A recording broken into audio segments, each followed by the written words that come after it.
Alright guys, so what I'm going to do here today is I'm going to show you guys how to breed leopard geckos, well how I do it.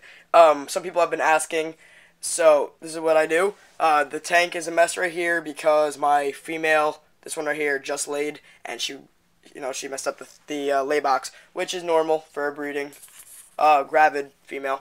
First we're going to show you how to tell a male from a female. Right here I have my females. You can see right here there are no bulges, there's no V, and if there is a V it's very faint. I'm not going to hold her too long. I don't stress her out. She just laid, so I'm going to give her a little bit of a break.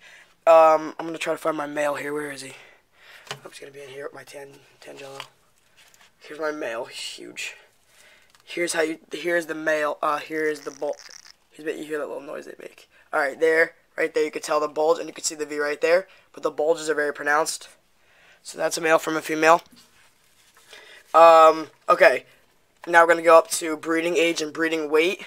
When you are breeding leopard geckos, you want to wait till they are about 55 grams. I shoot for about 60 because they are known to lose a few grams when breeding. Some geckos can keep their size up a little bit better. Like this one right here, she's been breeding all season.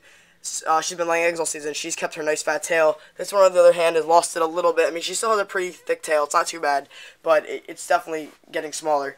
So you want to keep an eye on that. A year and 5 months is the age you want to shoot for. Weight is definitely a bigger factor though.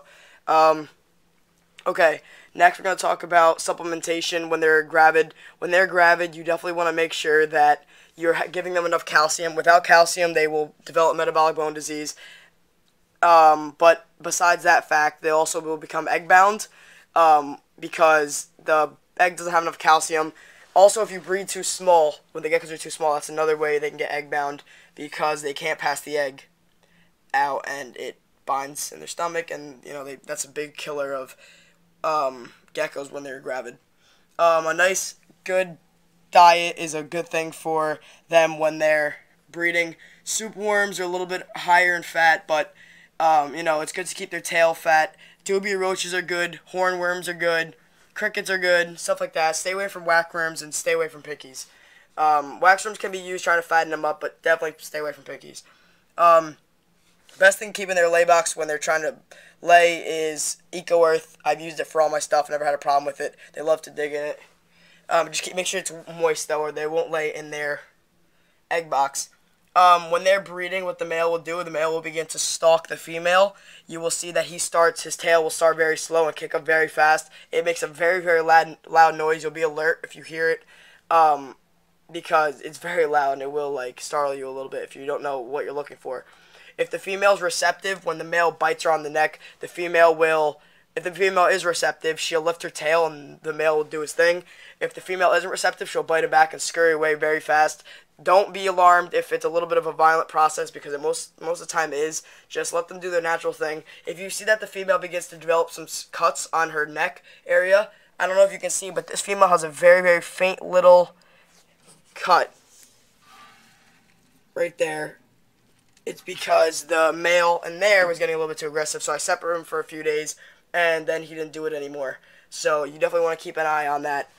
Never keep your male in with your females into the winter time. Give the females a chance to, get their big body back. Don't breed them constantly. That's kind of messed up because you're really shortening their life. I mean, some people have to do it, but I don't really like to do that. I kind of switch my females. One season I'll breed this one, next season I'll breed some that I have downstairs, and I like to, give them breaks, because how would you like to be pregnant 100 times a day? That doesn't make any sense, but you know what I mean. Anyway, so what else? For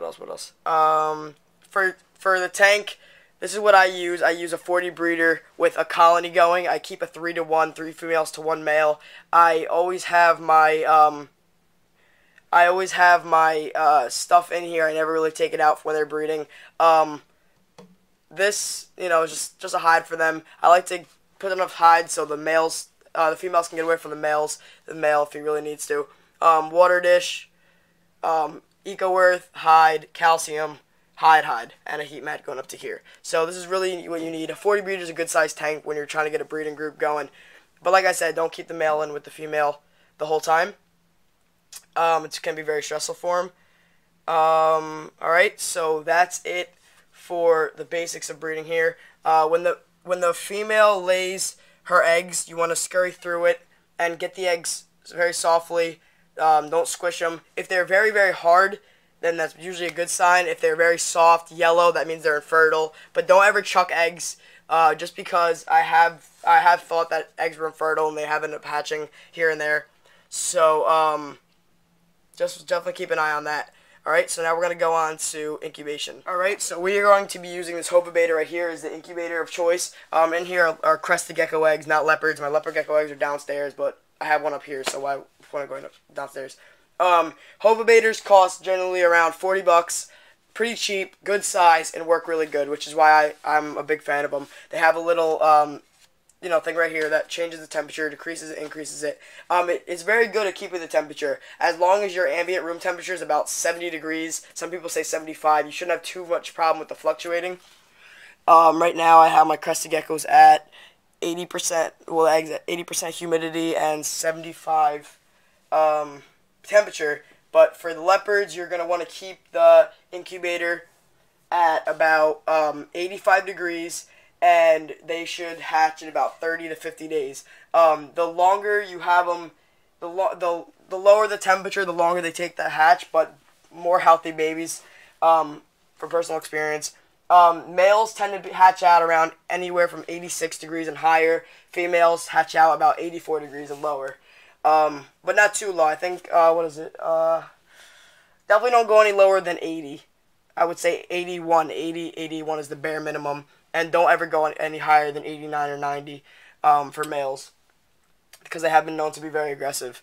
So yeah, so now I'm going to show you guys the possible incubation mediums you can use for the geckos. Alright, so now we're going to go to what you want to do when the baby actually hatches out. There is nothing in here, so that's why this is empty, but this is all you really need for a baby. You need a heat mat. You need a plastic tub, is probably the best. Little hide, water bowl, calcium dish. That's all you need. Make sure the water is always filled. Make sure they always have calcium. Make sure they always have heat. And that's all you need for when the baby hatches out. Keep a close eye on babies. Don't try not to hold them too much the first couple weeks until they hatch. Until they shed. That's their first meal. And after they shed and eat their shedded skin, then you can start feeding them their regular food. Alright, so sorry I might have missed out on some stuff. I have to kind of hurry because for some reason my camera only lets me go to 10 minutes. I hope I got everything you guys were looking for. If you have any questions, just message me and I'll get back to you as soon as possible. Peace out.